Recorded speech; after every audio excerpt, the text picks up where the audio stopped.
Warm welcome, everyone, to our eHealth Learning podcast, a space where we encourage the sharing of knowledge and the support that brings.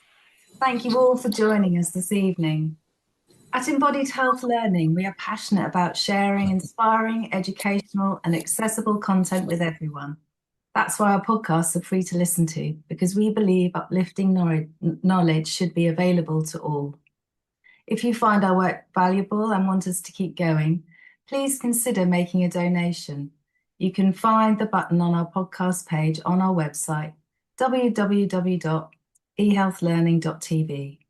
Every contribution matters, no matter how small, to help us continue to offer these resources to the wider community. Many thanks for all those who have chosen to support us. By design, we have chosen to begin our programme for 2026 on the day of the Epiphany. You may find it interesting to know that Epiphany means manifestation in Greek. This day marks the new star that guides us to the new light. I have invited Melanie Reinhart back to help us orientate what the cosmos is inviting into our lives for 2026. If you have any questions for Melanie as the conversation progresses, do put them in the chat box. We are happy for you to interject, but I will also aim to leave about 10 minutes or so at the end to answer anything that might come up around the topic. Okay, so Melanie, welcome. Hello again. Hello, Natalie. Thank you. Thank you for joining us today. You're very welcome. So, 2026. I'm wondering, so what does the cosmos have in store for us? Well, after you invited me to do this webinar and I began to prepare it, I began to think, what have I done? It's such an absolutely enormous subject. It's basically bottomless. And we are indeed in a very interesting period, astrologically speaking, because there are layers and layers and layers of different lengths of astrological cycles, some of which are reinforcing each other. And these cycles vary from very long ones, like, 25,000 years type of thing, 12,000 years, 500 years, and so on, and right down to the fast-moving cycles of the moon, which spends just 2.5 days in each of the zodiac signs as it goes around the earth. And so what you'll find a huge amount of information online about many of these big cycles. And there I'd recommend the work of Heather Ensworth and Martha Alter Hines and many others. But today what I'm going to do is go for a kind of close-up view and look at some of the shorter cycles of both the visible planets, and that includes the sun and moon, and some of the outer planets, because they're also doing some really interesting things as well. And in a way, the very big long cycles, or the planets that have very big long orbits, they're almost signifiers of large-scale historical movements, whether that's in the geophysics or in the culture or in history, etc. The big, large-scale cycles, in a way, are not personal, and yet, of course, they also are, because we're living in them, But when I consider all these themes, the words of the astrologer Jane Rudyard come to mind. he's sometimes considered the father of modern astrology. And there's a quote of his which so often comes back to me. What he said was, and this is slightly paraphrased, but almost verbatim. He said, if events don't happen to people, people happen to events. And I find that so profound, because what he's referring to there is our individual participation within events occurring is going to define our experience of them. Mm. And I often think of that because, you know, there was a time when there was a lot of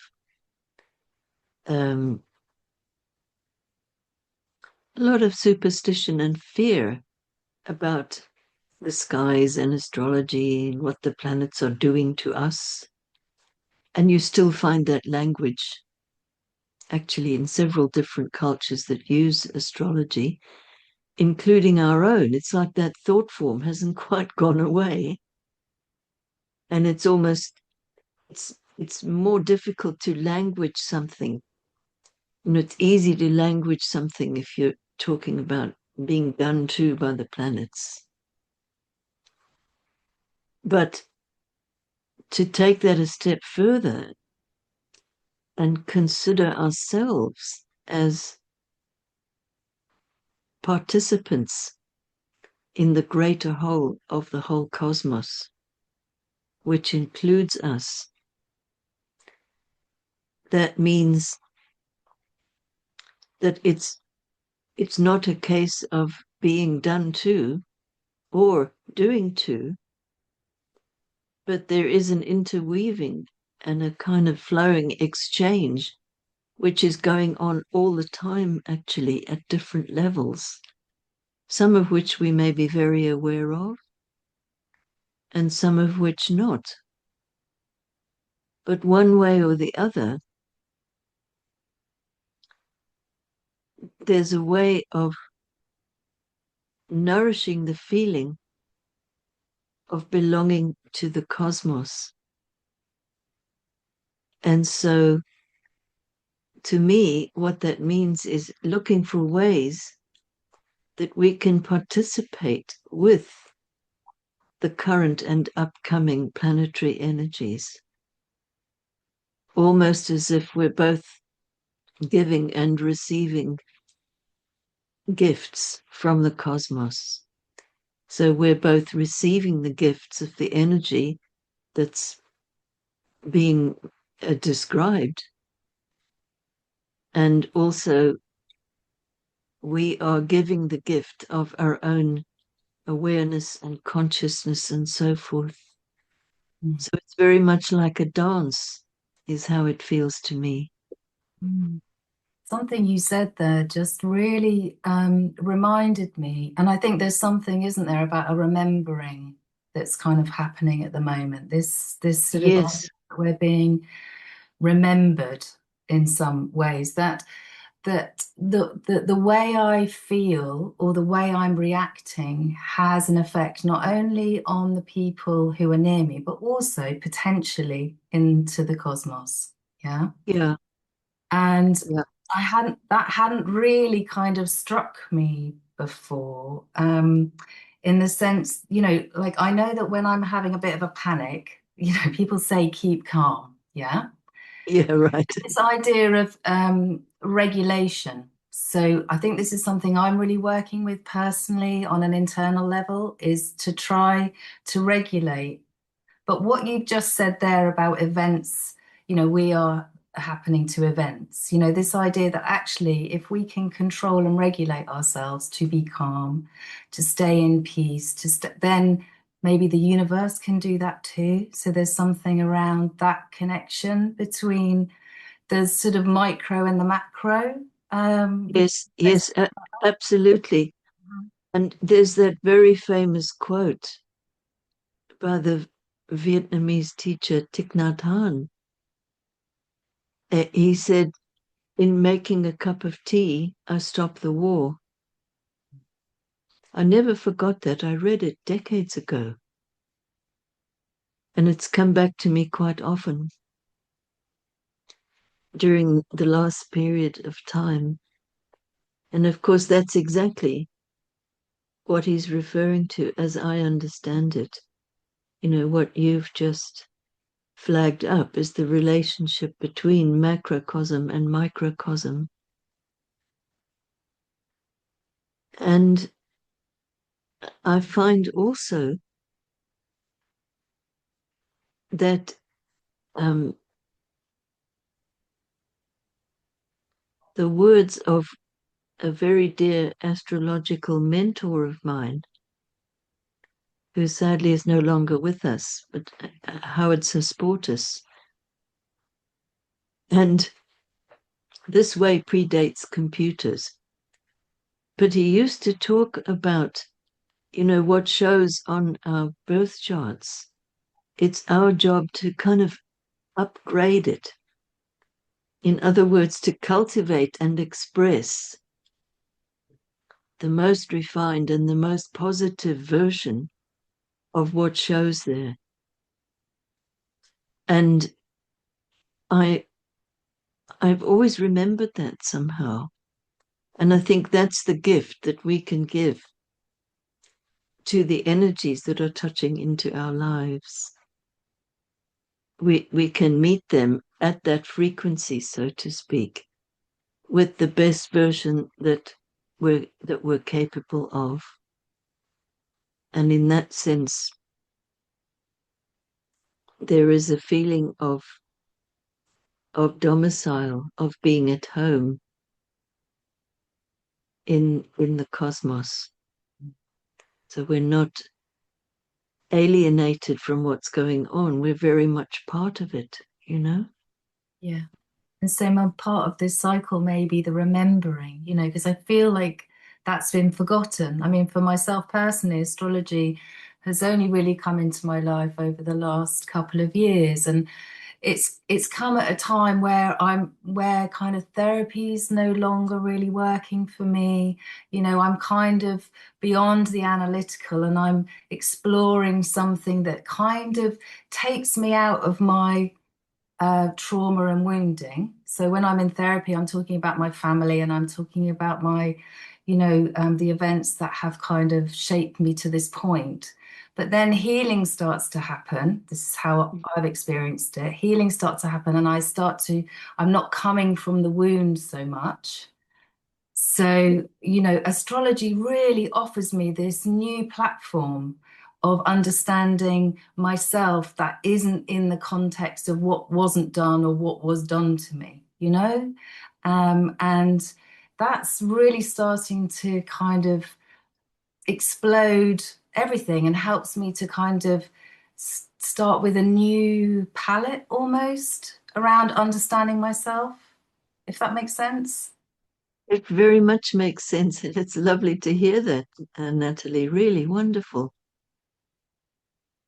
I think one of the things that really thrills me about astrology, even after so many years of being involved with it, is that, astrology gives a signifier to pretty much anything that you could think of. And so, whether it's zodiac signs or planets or asteroids or whatever, they have a signature which applies to pretty much everything in life. And so the symbolism of astrology actually exists all around us. And in that sense, it's quite magical how it can serve as a reminder of the fact that we inhabit this unfathomable, enormous mystery that is the cosmos. And obviously, a whole lot more is known about the universe and the cosmos and whatever, maybe than has ever been known. And it's probably just a drop in the bucket. Mm. And there's other ways of knowing than the rational, scientific, analytical, which I do feel more and more are being taken into account. And I think this is one of the big shifts that we can see going on, because so many collective structures are being rocked and wobbled, and in some cases destroyed, turned to rubble, you know. And with that goes a lot of history. And that's not just the physical level of territory and buildings and that kind of thing. There's a whole revolution also going on at the level of thought. And so, in a way, this is a vulnerable time at that level, at the mental level, because familiar old structures are all being collapsed at a rate of knots. And so my feeling is we need to be very careful as to what we let into the space where all that is collapsing or folding up or being destroyed, you know, because there is a space that opens up when something changes. And so what we invite in to our minds, I think, needs some care. And in my way of thinking, it's preferable to allow things which speak to us and inspire us rather than things which generate outrage or fear, and some of the very, very dense feelings that can very easily get whipped up at a collective level. So if we can caretake our minds individually, I think that really stands us in very good stead, because we are in a time of enormous change. And that is reflected in some of the very accessible planetary information. And shortly I'll be looking again at a graph or two of the planet's movements. Anyone who attended my previous talk, which was called Endings and Dissolvings, I used the graph there as well. And I'll be looking at them shortly again. But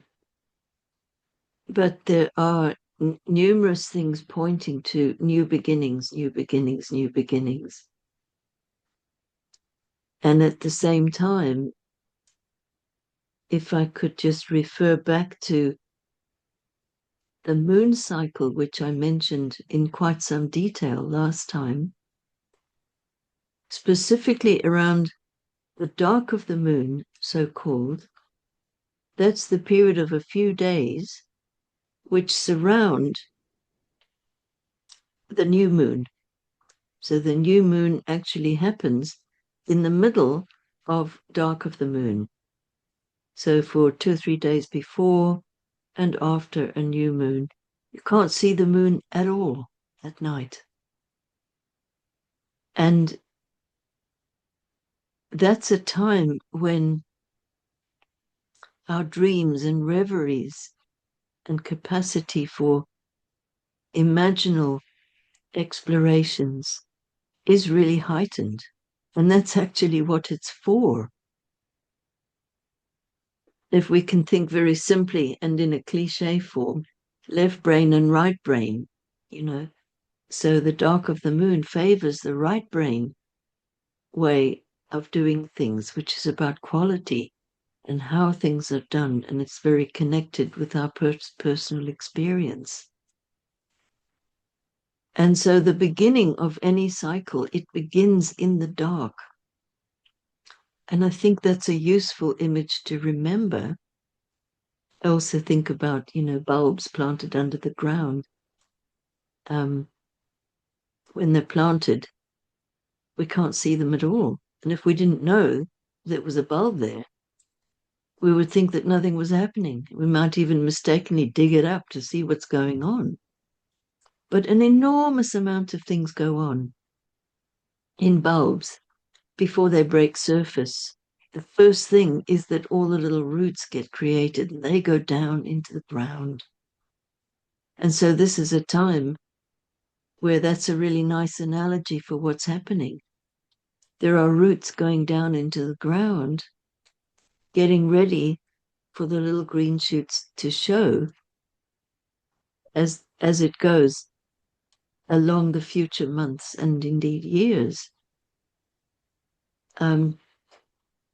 So with the longer cycles that are coming into their beginning stage, there's not just a few days of dark of the moon equivalent, it's a few years.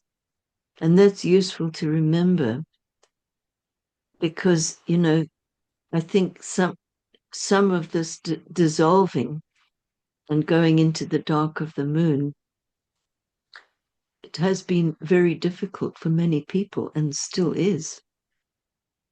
And so the notion that there is a new beginning just coming is very beguiling and very tempting. But in the natural organic cycle of which we're all part, a new beginning isn't really like flipping a switch. It's more like the growth cycle of a bulb. Now, our consciousness can have experiences that flip the switch where we get to see things from a completely different perspective. But in a way, the slow organic process is how things manifest. And so that challenge of the relative difference in speed between what we can imagine or envision and the amount of time that it can take to manifest something which stays connected with the original source. I think that's part of the challenge of these times. So I'm going to start sharing my screen now, I think.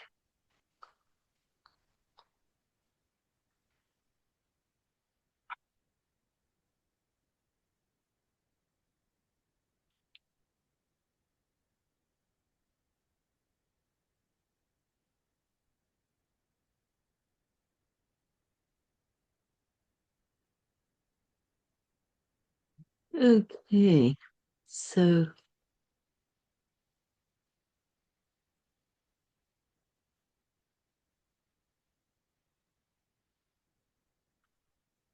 there we are. Thought I would show the chart for this meeting in order to locate a couple of the themes that I'll be exploring. And first, I just want to point out this rather spectacular triple conjunction, in fact quadruple if we include a wide conjunction there, of planets in Capricorn. And through this week, there's some very interesting things happening exactly there. So by the 9th, Mars and Venus will be on either side of the sun. And so astronomically, of course, what this means is that neither of them are actually visible, neither Mars nor Venus. They're veiled by the sun, and they will rise further along in the year. And there's something deeply evocative about that for me. Mars and Venus are obviously symbols of male and female, of man and woman, of yang and yin. And so there is the meeting of the yang and the yin, And it's like under the blessings of the sun, let's call it. And what I've noticed as this triple conjunction has been gradually forming over the last few days, what I've noticed in my own soul and also talking to people is that there's been a very intense focus on relationships and the dynamics of relationship, the exchange of energy and the roles involved in the exchange between one person and another. This can include internal relationships between our inner Mars and inner Venus. So Venus stands for value as a quality. She was said to be the goddess of love, harmony, and beauty. Also throughout mythologies in many different cultures, she also has many different faces and is even associated with war in some cultures. But if we take the kind of energy level of what Venus brings, it's something about value, which is a very elusive quality, which we often think about in rather a clunky way, to do with money and how much something costs to buy or to sell. But value is something very profound. And it's a little akin to worth. So it's not quite the same as self-worth, but the exercise of feeling ourselves as valuable, to me, has a different vibe than self-worth. Self-worth sounds a bit egoic, usually, to me, at least. It spawned a whole industry of trying to help people to improve their sense of self-worth, and that's fine, that's all good. But there's something about this quality of value which to me almost lies behind that. And this is what Venus stands for in the horoscope. And what Mars stands for is a kind of an energy of intention and action and vitality. So they do physically flank the Earth in their order from the sun. So they're very much our companions. And here they're bunched all together with the sun, shedding light on the Venus and Mars themes. This is also relevant because with the two planets Saturn and Neptune about to re-enter the sign of Aries and stay there for a long time in the case of Neptune, and for 2.5 years in the case of Saturn. The sign of Aries is ruled by Mars. And we are seeing a lot of the destructive side of Mars being enacted in the collective at the moment. And so cultivating our own expression of Mars would seem to be really important at the moment. In the Greek mythology, it's the god Ares who is associated with Mars, and he is the god of war. And the only figure who could tame his energy was actually Aphrodite or Venus. So there's something about the balancing of the Mars energy with Venus energy. And to me, this is what's being suggested by that triple conjunction. Because the energy of Mars, the Ares was indeed the god of war, but the Roman figure of Mars was also associated with protection. And the phrase turning swords into plowshares is a reference to Mars. So it's giving up the fight and being also aware of the values. There's that word again. The values which one stands for and will be willing to declare allegiance to. All these are Mars things. So putting our own best Mars foot forward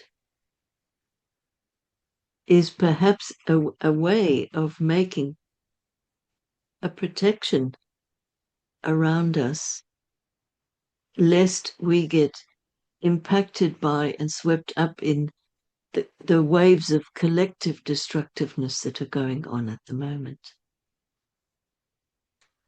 And so with the feeling of belonging to the cosmos, it's well within our remit to do exactly that, you know? Can I just ask something about that conjunction? So I noticed that they're all 19 degrees, so they're all Exactly. so to me this looks quite Trinitarian. So there's a sort of Yes. there's an equanimity between, the degrees give them, equal balance. So Yeah, exactly. And it's not desperately rare, but it's quite unusual that the three of them are all in the very same degree. Puts a huge emphasis on all of them. And that continues.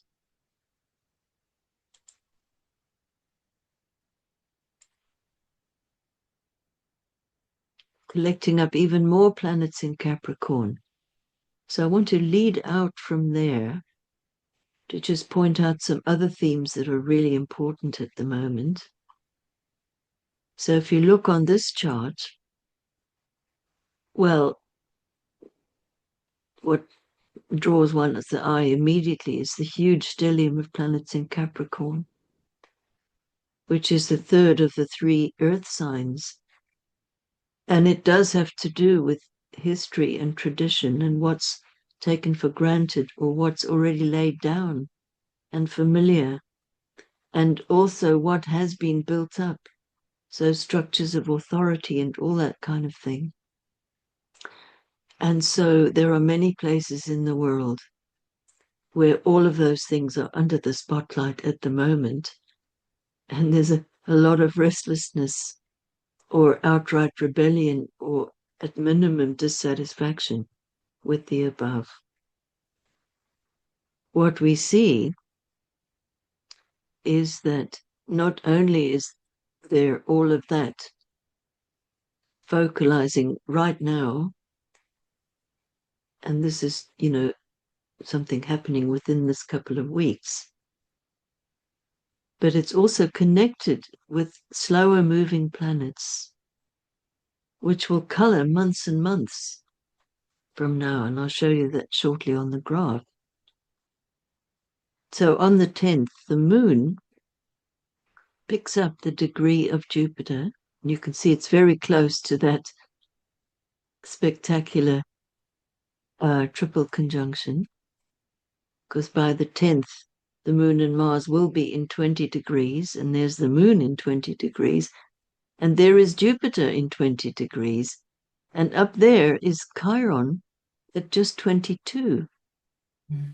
And so this creates what's called a grand cross in the cardinal signs. Now, the cardinal signs are the kind of movers and shakers of the zodiac. Basically, if you want something done, try and get someone who's got a lot of cardinal energy in their horoscope. They get things moving, they initiate things, and so forth. And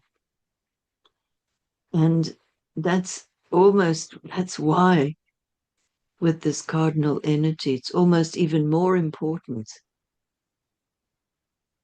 that process of balancing, which we've been referring to, is paid attention to, or else we will just initiate things which make the imbalance more and more obvious, and so on.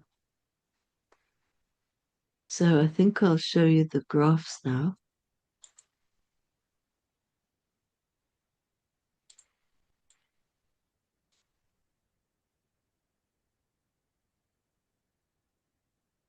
Okay. So what I wanted to show you, oops, I've gone on to the next one already. So I showed you this graph last time. I wanted to just show it again because we're now in some of the things I was referring to last time. So just to refresh your memory, one of the main events in the astrological scene at the moment is the upcoming conjunction of Neptune and Saturn. You can see them up there. You can also see on the left-hand side is the graph for 2025. You can see that conjunction, which occurs right there where the lines cross over on the 20th of February, that's been approaching and was almost exact all the way through most of 2025. Then in the autumn, both of them, Saturn and Neptune, they backed off into Pisces again, so the lines reappear at the bottom of the chart. And very soon, they're both going to be re-entering Aries. And so I'll give you a few dates here. Neptune's the first one. There it is. That's the 26th of January. And then Saturn is the 14th of February, easy to remember because that's Valentine's Day. And then the 20th of February is there. And that's a really important marker. But remember what I said about the dark of the moon period is like the beginning and ending of any planetary cycle. And so while we can see that the two planets, they seem to separate quite quickly, but what we can see is that they don't go way out of orb actually until about the spring or summer of 2027. The turquoise line, Neptune, the grey line, Saturn, you can see that by the summer of 2027, they're getting quite far apart. But in the meantime, their energies will be waxing and waning. So we're still talking about endings and dissolvings, but with the added thrust of what is new burgeoning from below the surface, so to speak. And so what we nourish and feed and cultivate during the next couple of years is really important, where we put our energy. That's the cardinality speaking of now. It's like, what are we going to generate? What choices are we going to make?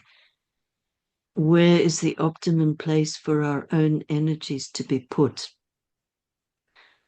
So the Grand Cross that I pointed out on the chart and to just pick up the threads here on the graph. So this line, which swoops quite steeply, is Jupiter, moving still in the sign of Cancer. The green line is Chiron. The moon doesn't show on this graph because there would be too many lines to see anything. But this is a very particular aspect between Jupiter and Chiron, which I want to focus on a little bit, because it accompanies this crucial period of the endings and dissolvings, and then the sort of ping, which is the beginning of the new cycle, and so forth. So Chiron is not one of the classical planets, and it's not visible. It's a minor planet which became categorized in a subgroup of minor planets called the Centaurs. It was discovered in 1977, and from about 1992, a number of similar small objects have been discovered, but Chiron was the first one. And at first, very much an anomaly. They didn't know what it was exactly. And so in our personal astrology, Chiron represents and signifies experiences which can be life-changing in a very radical, obvious way, or also in a subtle way.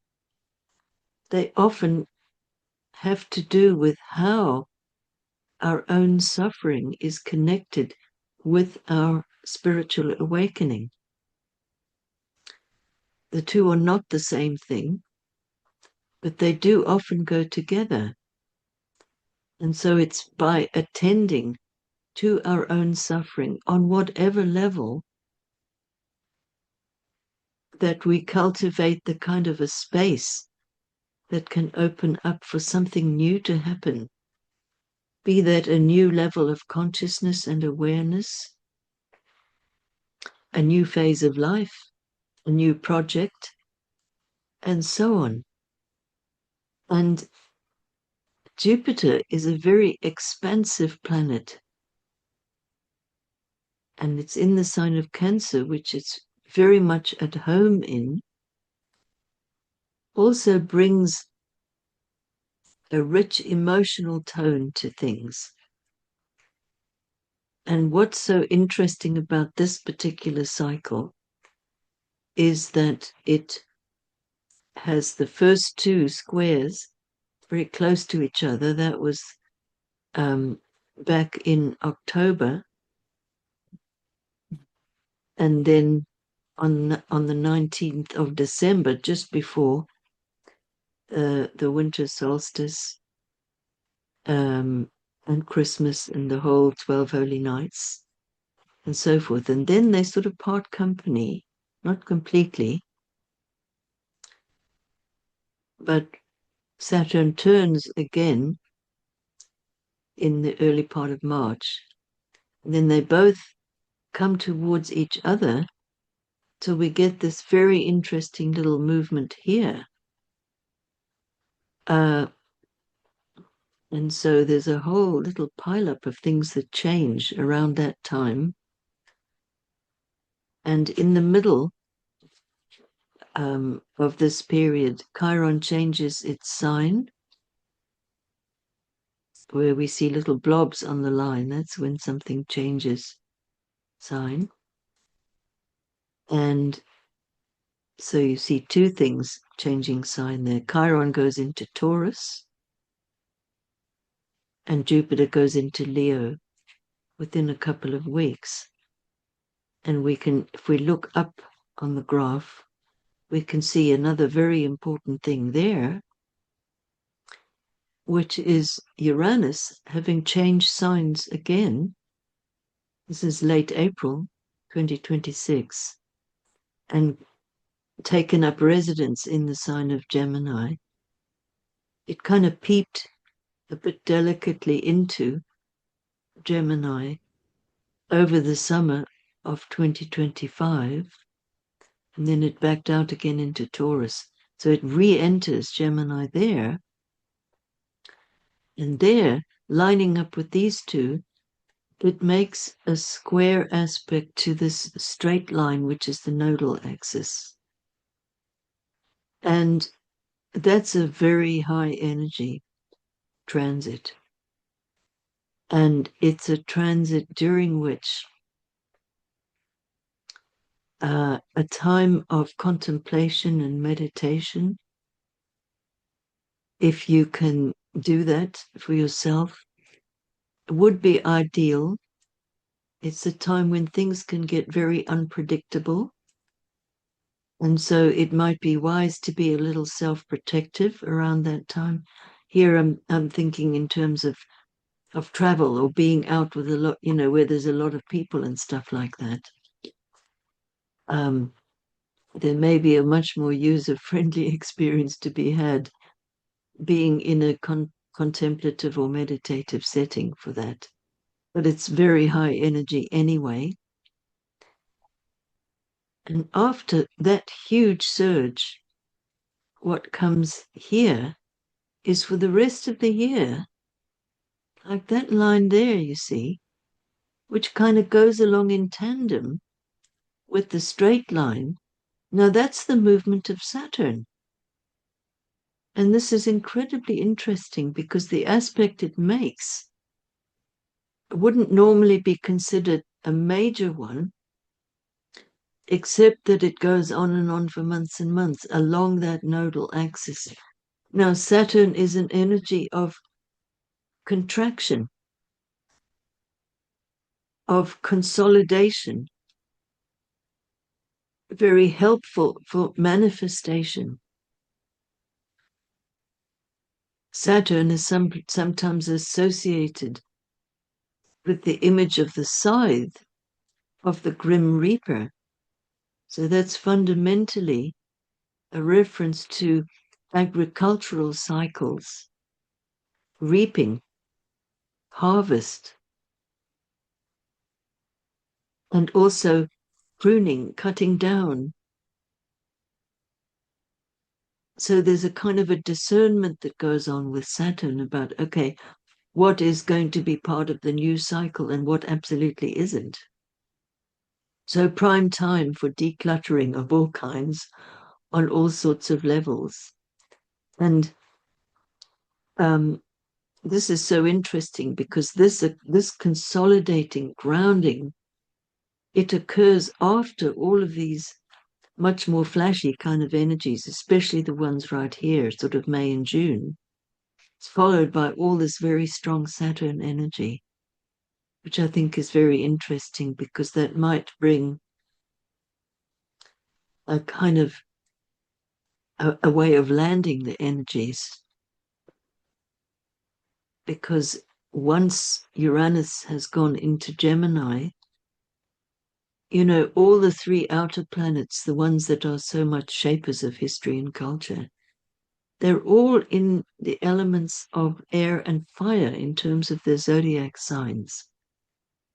So those are the two yang signs. They're upwardly moving and fast in speed. So earth and water kind of get left behind in all of this, which is why the earthy energy of Saturn coming into this picture, to me, that looks like good news for us, And there's even a certain timidity with Saturn in Aries, which is no bad thing, with the kind of wild and more volatile energies of all the yang signs, all being occupied, all kind of churning around. And what's also interesting is, I mentioned Chiron going into Taurus. That's like help at the basic earth level in terms of the elements. And then in 2027, in April, I'm looking ahead a bit with that, but it's just such a nice symbol, is that the wife of Chiron, who is Chariklo, she moves into Pisces, water, And so these centaur objects, these centaur creatures, will be holding the energy of earth and water as the outer planets kind of whirl around with air and fire, hot and fast and mobile and so forth. And so these centaur creatures, to me, that feels like they're almost like preparing those connections for us. And so in terms of meditative processes or things which can help ground us, things which quite literally help our connection with our physical body, are very good. And also with our feelings. So the earth and water would relate, simplistically speaking, to body and feelings and felt sense. So those are some of the main themes that I wanted to flag up. And I'll say a bit more about this one, because this flanks the whole period, Jupiter and Chiron. So this process also involves our hopes and wishes, our moral principles, our cosmologies and belief systems, and so forth. Now, there is such a thing which is actually now being recognized as such recently, and it's called moral injury. And this is a condition whereby somebody is injured by virtue of being present at or witnessing or seeing or hearing about things which are an affront to their moral sensibilities, to their ideals, to their convictions, and so forth. And I only found out about this phrase and description a few years back, and it seems to me that there is a very high level of moral injury being committed all around the planet for all sorts of reasons by many different people in many different ways. So there's something about the Jupiter Chiron feeling of disappointment, which I believe is very important, and which is like a kind of a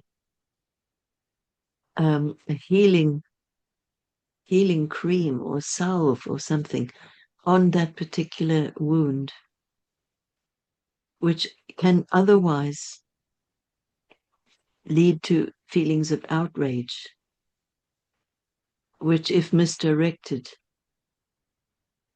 can be incredibly destructive, and behind which very often there can be unprocessed feelings of disappointment.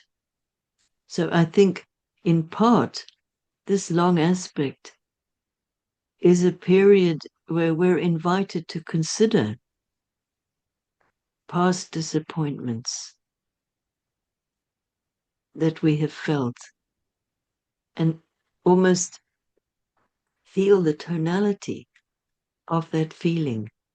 I think it's one which has been quite suppressed in contemporary culture because we're all supposed to be so up and bright and shiny and perfect and always going for progress and all that kind of stuff, right? And so it's not cool to be disappointed. It's not allowed in terms of the glossy images of how we're supposed to be. But it's a very tender and very valuable kind of a feeling because it enables us to have self-compassion about things which really are painful. So I do believe this particular movement of Jupiter, where it's in its sign of exaltation, this is something very precious and very good for the heart. So I'm going to just move on now.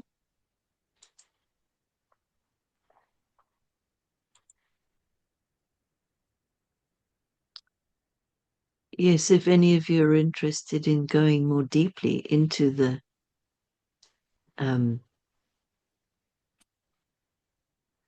workings of the graphic ephemeris, if you write down that,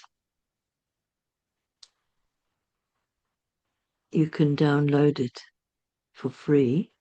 There's a class I gave in 2024 that should help you. And also just to remind you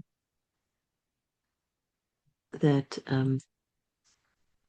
right, I'll stop the share now.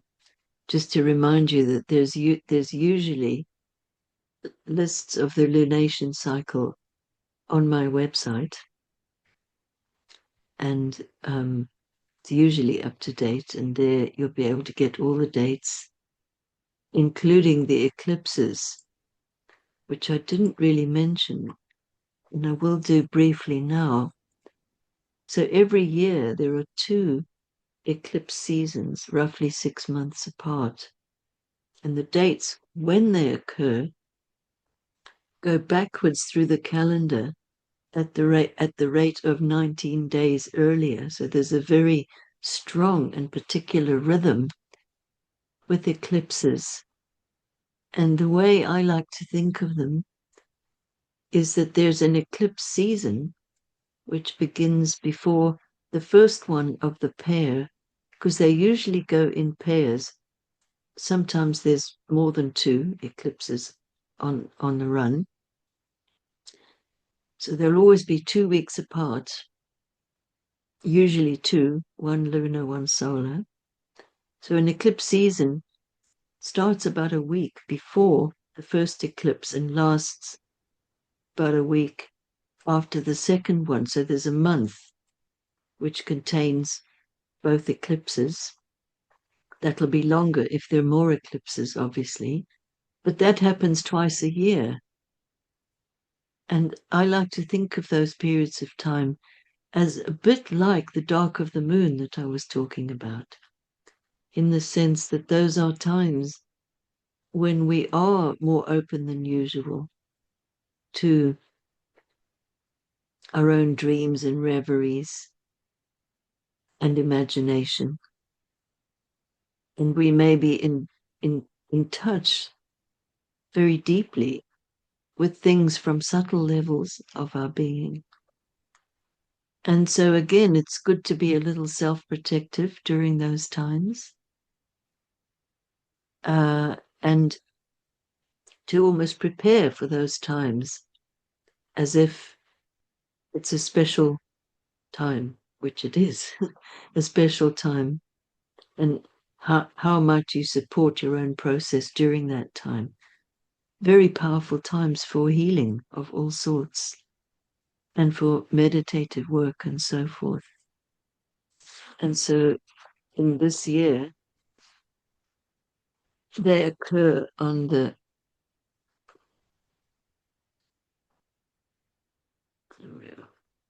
So we have a solar eclipse on the 17th of February, and then a lunar one on the 3rd of March, then a solar one in August, plus a lunar one, the 12th and 28th. On my website, on the section called Articles, if you scroll down, there's a section called Talking to and Listening to the Moon. And it's got some subsections. So you'll find all the dates and information about the eclipses there. There's also a marvelous website which goes into a huge amount of detail, and not the astrological signs, but it shows you where eclipses will be visible and the precise timing. And that website is timeanddate.com, and that's linked into the page. And there's also a way of signing up for my newsletters. It's on the homepage of my website. I usually write one new newsletter a month or so, and I will usually flag up things of interest. Although, to be honest, there's so much going on that is of so much interest at the moment. To do that full justice is impossible. Which is why it's also good to look around and see who else is saying what else about all this. So I'd like to pause there. I've pretty much said most of what I wanted to say. That's great. So we've got just to kind of bring that all into a nutshell, it sounds like it's going to be, there'll be testing times coming in this year, but it sounds like there is a lot of support for the changes that are coming. So Yes, we have to take heart that we're not on our own doing this. There's a collectiveness that's happening, isn't there? exactly. That there's certain advice, and I really appreciate all the things you said about taking care of ourselves, because I think that becomes really essential in the sense of making time for when these big things happen. So there's something about prep, isn't there? Being able to give yourself the time to prepare for this happening, so we're not being bamboozled by the changes that are coming, and that the planets and the cosmos are in union with us and our changes, and are coming with gifts that we can't imagine. Yeah, so opening to this new chasm of something, this new, yeah, and to we ended the year with a talk with Sister Stephanie, and we just talked about how the angels came and said, "Fear not. There's a big change coming, but do not be afraid." So there's something about, yeah, building some kind of resourceful for thatness for that, so that we can be vulnerable, that we can hit those subtle energies that you describe. Yeah. And of course, today is Epiphany, Mm. and that's something quite wonderful. I've discovered that, different strands within the Christian tradition associate different parts of the story of the life of Jesus with Epiphany. Most commonly, that's when the three wise men arrived. And that was like a kind of a confirmation. Yes, the divine child has been born, and it's been witnessed by the wise men, kind of thing. So there's something very confirming about that visit. And they bring valuable gifts. So there's the value again. And so that inner process of valuing ourselves, perhaps our own wise men or wise women, can both be given gifts, and that we can also receive gifts from them. And there's something so utterly wonderful in the astronomy, in the raw physical astronomy, because every year around Epiphany, a little earlier, I think, a couple of days earlier, this is the time of year when uh, the Earth is at its closest point to the Sun, because no planetary orbit is a complete geometric circle, right? They're all slightly elliptical, meaning that they kind of swing in terms of how close they are to the sun or not, sometimes more close in, sometimes a bit further out.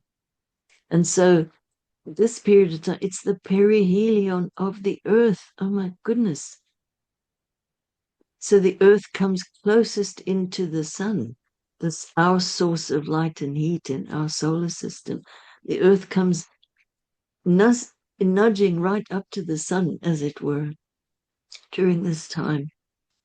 And, the symbolism of that is perfect with some of the Christian story about the birth of Jesus, you know? And what's so wonderful, and of course, more ancient stories to do with the winter solstice and other cultures which have celebrated this time of year, you know? But what's so wonderful about this time of year is that this perihelion thing, this doesn't depend on which hemisphere you live in, whether it's southern hemisphere or northern hemisphere, because our winter solstice is very particular up here. But I wasn't born in this hemisphere. I come from the southern hemisphere. It's all totally different, all upside down there. But this perihelion thing, it doesn't matter where you are on the earth, because it's the movement of the whole earth in its orbit comes closest up to the sun, which, by the way, that's the reason why the moonlight at this time of year is so penetratingly sharp and bright.